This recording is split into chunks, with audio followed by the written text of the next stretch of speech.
खबरें जो आपको सीधे जोड़ती हैं हमसे, जिनका आपकी जिंदगी पर होता है सीधा असर। खबरों की वही तस्वीर, बिना बदले बिना डरे, जज्बा सच का लिए, सच दिखाते हैं। एक पिता पहुंचा अपने बच्चों का कफन लेकर कलेक्टर ऑफिस दफनाने के लिए जमीन नहीं मिली थी। कलेक्टर साहब, सांसी समाज के मासूम बच्चों के शव दफनाने के लिए जमीन दें, वरना सड़कें शर्म से लाल हो जाएंगी। जोधपुर रातानाडा क्षेत्र में बसे सांसी समाज के समक्ष आज एक ऐसा सवाल खड़ा हो गया है जो किसी भी संवेदनशील हृदय को भीतर तक झकझोर सकता है। क्या किसी समाज के बच्चों को भी सम्मान पूर्वक दफनाने का अधिकार नहीं है? सांसी समाज, जो दशकों से इस धरती पर शांतिपूर्वक बसा हुआ है, आज अपने मृत मासूम बच्चों को खुले स्थानों में, सड़कों के किनारे, जानवरों के डर और मानवीय असंवेदनशीलता के बीच दफनाने को मजबूर है, क्योंकि प्रशासन द्वारा अब तक उन्हें कोई स्थायी बाल श्मशान भूमि उपलब्ध नहीं कराई गई है। सामाजिक कार्यकर्ता अजय सिंह सांसी ने बताया कि पूर्व में यह समाज एयरपोर्ट थाना, पूर्व एयरफोर्स पुलिस चौकी के पीछे एकांत शांत क्षेत्र में अपने बच्चों को दफनाया करता था। वर्षों से वहां दिवंगत मासूम आत्माओं को अंतिम विदाई दी जाती रही, लेकिन एयरपोर्ट विस्तार और पुलिस चौकी के नाम पर उस क्षेत्र को प्रतिबंधित घोषित कर दिया गया और समाज को वहां से हटा दिया गया। आज स्थिति यह है कि समाज को अपने बच्चों को खुले में, सड़क किनारे दफनाना पड़ रहा है। न तो सम्मान है, न शांति।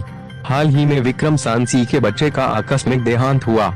वह अपने मासूम की मृत देह को लेकर पूरे शहर में भटकता रहा, लेकिन उसे कोई ऐसी जमीन नहीं मिली जहां वे अपने बच्चे को सम्मान पूर्वक मिट्टी दे सके। बड़ी मुश्किल से रोड के किनारे अपने बच्चों को मिट्टी देकर अपने आप को संभाल कर, थक हार कर, आंखों में आंसू और हाथ में अपने बच्चों का कफन लेकर वे अजय सिंह सांसी के साथ कलेक्टर कार्यालय पहुंचा, एक ही सवाल लेकर, क्या हमारे बच्चों को दफनाने के लिए 2 गज जमीन भी नहीं है? अजय सिंह सांसी के नेतृत्व में समाज ने कलेक्टर महोदय को ज्ञापन सौंपते हुए निम्नलिखित 2 प्रमुख मांगे रखी। बिजली घर, बाबूपुरा के पास स्थित श्मशान भूमि में से एक भाग को स्थायी रूप से बच्चों के दफन हेतु सुरक्षित किया जाए। एयरपोर्ट थाना के पीछे स्थित पूर्व श्मशान स्थल था, वहां बच्चों के शवों के दफन हेतु अनुमति प्रदान की जाए, क्योंकि वह क्षेत्र बस्ती से लगभग 100 मीटर दूर है। अजय सिंह सांसी ने स्पष्ट रूप से कहा कि यह पीड़ा किसी एक व्यक्ति या परिवार की नहीं, बल्कि पूरे समाज की है, और इस पीड़ा की जड़ में हमारे समाज के कुछ तथाकथित नेताओं और समाज सेवकों की लापरवाही और उनकी स्वार्थ भरी सस्ती राजनीति का है।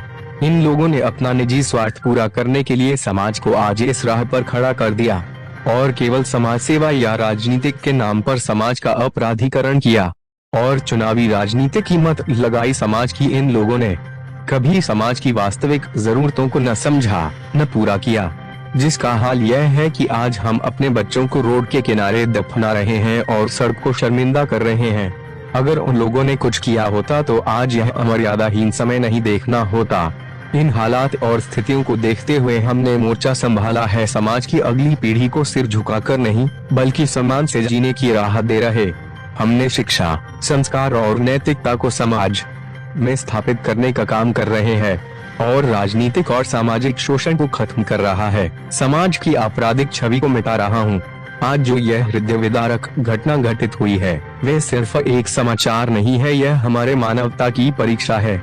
मैं जब तक इस कार्य को पूरा नहीं कर लेता, नंगे पांव चलते हुए, बिना रुके, बिना थके, यह संघर्ष जारी रखूंगा। यदि इसके लिए मुझे अपनी जान भी न्यौछावर करनी पड़े तो एक पल भी नहीं सोचूंगा, क्योंकि हमारे समाज में अब लड़ने वाला कोई नहीं बचा, और यदि कोई है तो वे मैं हूँ। अब हमें ही यह जिम्मेदारी निभ।